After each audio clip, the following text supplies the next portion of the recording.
Good morning student. My name is Ramandeep Kaur. ये lecture है आपका human values de addiction and traffic rule का। आज हम अपने इस चैप्टर में हमने कल आपका रिस्पेक्ट का कंसेप्ट स्टार्ट किया था, तो आज हम नेक्स्ट करेंगे अज्यूम्ड बेसिस ऑफ रिस्पेक्ट। ठीक है, तो डिफरेंशिएशन का मतलब होता है कि हमें रिस्पेक्ट को अंडरस्टैंड करने में कोई कमी आ रही है। तो डिफरेंशिएशन होती है रिस्पेक्ट डिसरिस्पेक्ट कि पीपल जो है वो डिस्क्रिमिनेट करते हैं अपनी बॉडी के अकॉर्डिंग, वेल्थ के अकॉर्डिंग, है ना, बिलीव्स के अकॉर्डिंग। तो एक डायग्राम शो किया है कि डिफरेंशिएशन के 3 बेसिस हैं। ठीक है जी, body, physical strength and beliefs. तो बॉडी को आगे डिवाइड किया गया है gender, race, age, physical strength, और फिजिकल स्ट्रेंथ में आ गया वेल्थ, पोस्ट, और बिलीव्स में आ गया इज़म्स एंड सेक्ट्स। तो सबसे पहले है on the basis of body कि पीपल जो है वो डिफ्रेंशिएट करते हैं अपनी बॉडी के बेसिस पर। First one is gender and sex. तो पीपल जो है जनरली इग्नोर करते हैं कि ये रियलिटी कि मेल और फीमेल जो है वो आई का एट्रीब्यूट नहीं है, वो बॉडी का एट्रीब्यूट है सिर्फ। तो हमने ये ऑब्ज़र्व किया होगा, आप लोगों ने ऑब्ज़र्व किया होगा कि हम जिस सोसाइटी में रहते हैं वो मेल डोमिनेटिंग सोसाइटी है। तो मेल को वुमेन के कंपैरेटिवली ज़्यादा इंपॉर्टेंस मिलती है, ज़्यादा रिस्पेक्ट की जाती है। तो कई सोसाइटीज़ में ऐसा है कि वो चाहते हैं कि उनको सिर्फ मेल चाइल्ड हो, गर्ल चाइल्ड ना हो, है ना। हम यहाँ हमारे पंजाब में भी ऐसा ही है, बहुत सारे लोग यही सोचते हैं कि लड़का होना चाहिए, लड़की नहीं होनी चाहिए।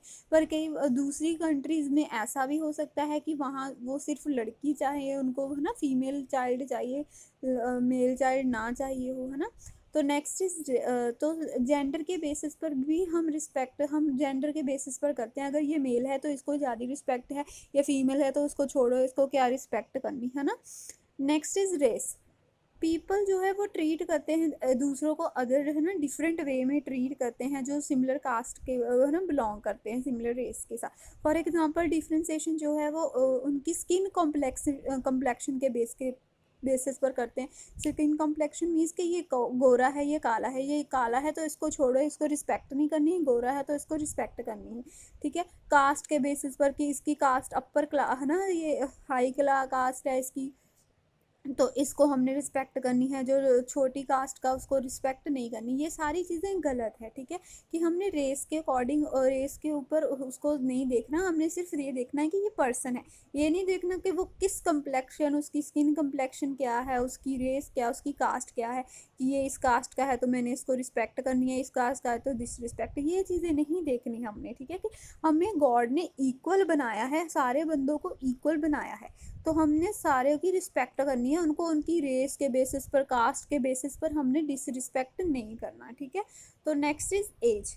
एज जो होती है वो भी फिजिकल बॉडी के साथ रिलेटेड होती है, आई के साथ रिलेटेड नहीं होती। तो हम उसको बॉडी के बेसिस पर, एज के अकॉर्डिंग उसको हम रिस्पेक्ट करते हैं। देखिए, हम लोगों ने यही कंसेप्ट सुना है कि हमने अपने से बड़े की रिस्पेक्ट करनी है।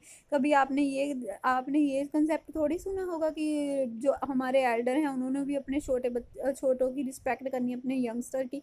ये कंसेप्ट बना है कि सिर्फ एज के बेसिस पर अगर ये बड़ा है तो इसकी रिस्पेक्ट करनी है। ठीक है, अगर हमसे छोटा है तो हम क्यों उसकी रिस्पेक्ट करें, वहाँ पर ईगो सिस्टम आ जाता है। ठीक है, कि मैं बड़ा हूँ, ये करे, मेरी छोटा मेरे से रिस्पेक्ट करे, ये गलत बात है। ठीक है, हमने किसी की एज के ऊपर नहीं जाना कि एज के अकॉर्डिंग अगर ये बड़ा है तो इसको रिस्पेक्ट करनी, ये गलत बात है। ठीक है, हमने सारों की रिस्पेक्ट करनी है, चाहे वो हमसे बड़ा है चाहे हमसे छोटा है। Right, next is physical strength. इस पॉइंट पे, है ना, वैल्यूएशन जो है वो हमारी बॉडी के ऊपर डिपेंड करती है। ठीक है, कि बॉडी के अकॉर्डिंग कि अगर हम फिजिकली स्ट्रॉन्ग है, अगर बंदा फिजिकली स्ट्रॉन्ग है तो उसकी रिस्पेक्ट करो, नहीं फिजिकल स्ट्रॉन्ग तो कुछ भी करो। ठीक है, कि हम जो फिजिकल, इसमें पता क्या है कि हम रिस्पेक्ट सिर्फ इसलिए करते हैं, अपनी विश से नहीं करते रिस्पेक्ट उस फिजिकल स्ट्रेंथ के अकॉर्डिंग।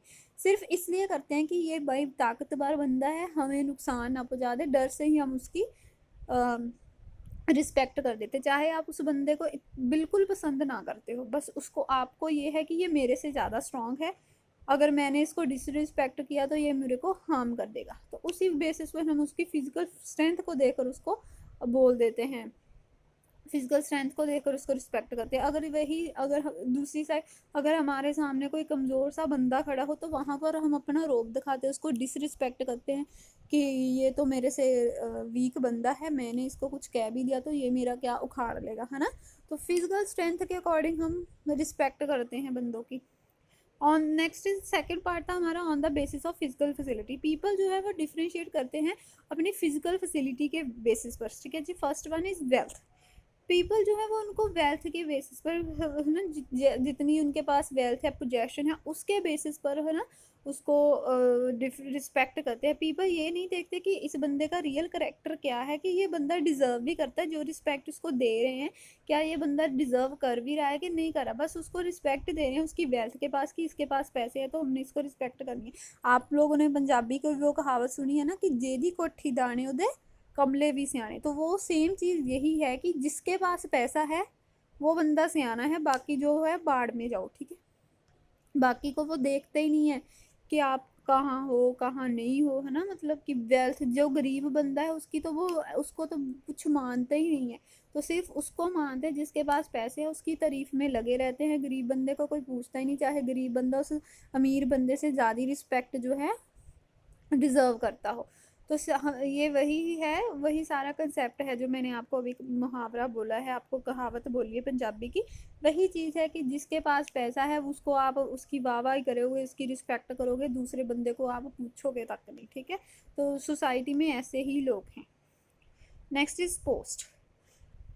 ये भी ऑब्जर्व किया गया कि इंडिविजुअल को उनकी पोस्ट के अकॉर्डिंग भी रिस्पेक्ट दी जाती है, ठीक है। कि जिस बंदे की हायर पोस्ट है उसको ज़्यादा ही रिस्पेक्ट दो, जिस बंदे की लो पोस्ट होता है तो उसको लो पोस्ट दो। फॉर एग्जांपल कि एक ऑफिस है, वहाँ पर एक है ना एक हायर पोस्ट पर बंदा बैठा है, मैनेजर है, और दूसरा बंदा पीएन है, तो ज़्यादा रिस्पेक्ट आप लोगों को भी पता ही है कि मैनेजर को दी जाएगी एज कम्पेयर टू उस पीएन को, ठीक है। चाहे वो पीएन उस मैनेजर से कितना ही अच्छा क्यों ना हो, है ना, बहुत ही अच्छा हो, मतलब सब सारों के साथ है ना वो बहुत ही पोलाइटनेस के साथ बात करता हो, अच्छे से बिहेव करता हो, और दूसरी साइड मैनेजर इतना रूड बोलता हो, फिर भी सारे के सारे किसको खुश करने में लगे रहेंगे, मैनेजर को। पीएन को कोई पूछेगा ही नहीं, ठीक है। Next is on the basis of believes. People को उनके बिलीव्स के ऊपर भी डिफ्रेंशिएट किया जाता है। First is isms. Isms means defined किया जाता है कि बिलीव रिस्पेक्ट ऑफ इंडिविजुअल की, कि हमारा थिंकिंग प्रोसेस क्या है, हम है ना क्या अवॉइड करना चाहते हैं। तो यहाँ पर बहुत सारे इजम्स होते हैं, जैसे कि सोशलिज्म, कैपिटलिज्म, कम्युनिज्म।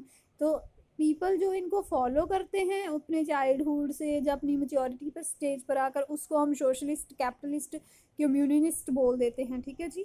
तो हर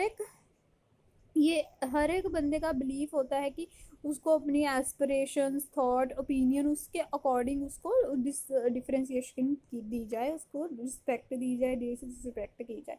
next is second point is sects. Sects में क्या होता है कि पीपल, ठीक है, जो सेम सेक्ट और सेम कॉमन बिलीफ सिस्टम रखते हो उनको रिस्पेक्ट की जाती है, ठीक है। उन्हीं बंदे को रिस्पेक्ट की जाती है जिसकी जैसे मैं हूँ, जिसके ये सोच, जिसके है ना बिलीफ मेरे जैसे होंगे, मैं उसको ही रिस्पेक्ट करूँगी। जो मेरे से उल्ट चलता होगा मैं उसको रिस्पेक्ट ही नहीं करूँगी, ठीक है। ऐसा ये फॉर एग्जांपल है, ठीक है, कि जो सिर्फ बंदा मेरे जैसा होगा, जिसके थॉट्स प्रोसेस है ना सारा मेरे जैसा होगा, मैं उसको रिस्पेक्ट करूँगी। जो दूसरा बंदा है उसके थॉट प्रोसेस उसका डिफरेंट हो सकता है। तो इसमें क्या होता है कि जो बंदा आपके जैसा, आप उसकी रिस्पेक्ट करोगे, दूसरे को आप पूछोगे तक नहीं, ठीक है। तो होप क्लास आपको ये लेक्चर समझ आया होगा। अगर आपको फिर भी कोई प्रॉब्लम है तो आप मुझसे कॉन्टेक्ट कर पूछ सकते हो। Thank you class.